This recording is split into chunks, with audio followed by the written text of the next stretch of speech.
Right. The roots I talked about a little bit, and the root starch. So the roots have a very high starch content. I don't know if it's very high. I mean, when you compare it to others, kind of like starchy roots that are kind of industrialized root crops for starch, it's a little bit lower. But for a wild crop, it's got a pretty high starch content. I want to say it's something like 6 to 7%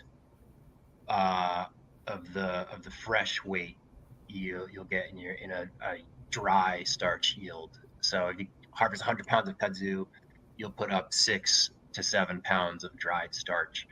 And this is a really amazing material. It's like very unique as a cooking starch. It's got this very silky kind of quality that you don't really get from other cooking starches, and it's alkaline.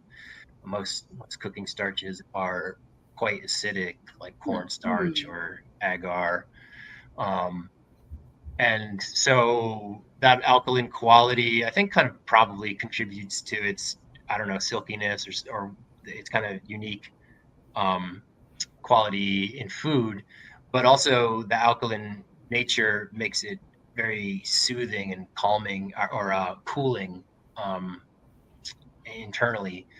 And it's got a long list of uses in traditional Chinese medicine, and then in kind of modern Western medicine. There's a good bit of research that's gone into kudzu root starch for all kinds of different applications.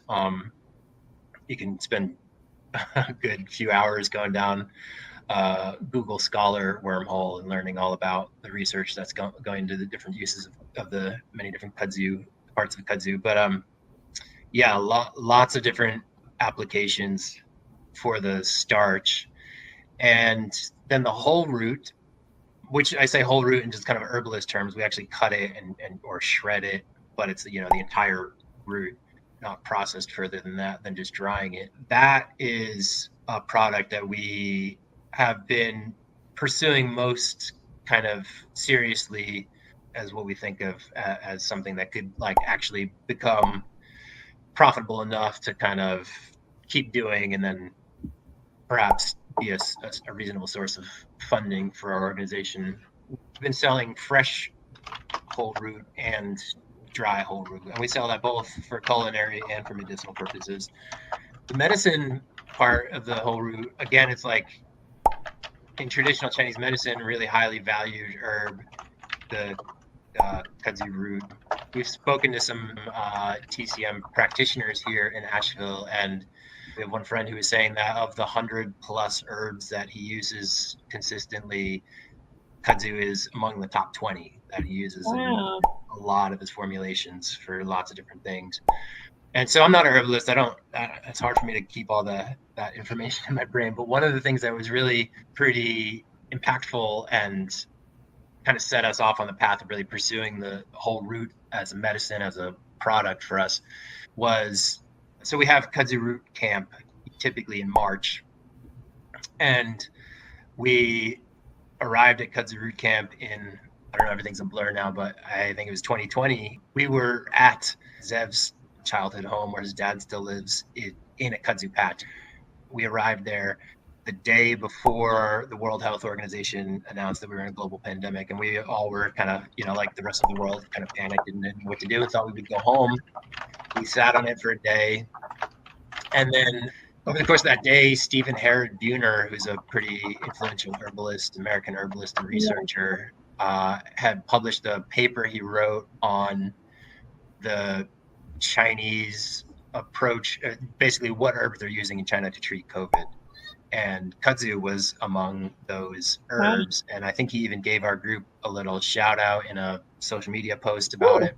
And we started to get inquiries from around the country about like how much kudzu could we possibly send them? Like, can you send us, 40 pounds of dry kudzu? Wow.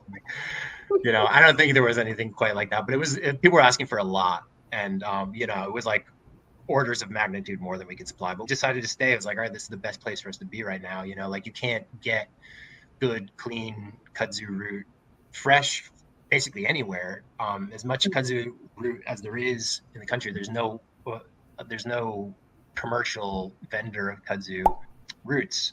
domestically. You can import it from China, and a lot of herbalists are a little bit, not so hot on importing herbs from China, where the environmental regulation is often quite a bit Right. more lax. And so, there's a lot more contamination, et cetera. We were the only game in town basically, and people were wanting to get kudzu. A lot of community herbalists who are like, wanting to stock up and be ready to help their community deal with the pandemic, just digging kudzu roots and shipping them all over the country as fast as we could. Wow. Um, Wow. and yeah, so that was a good kind of like, okay, there's a real need for this. There's a real demand for it. This is a really good place to put our energy.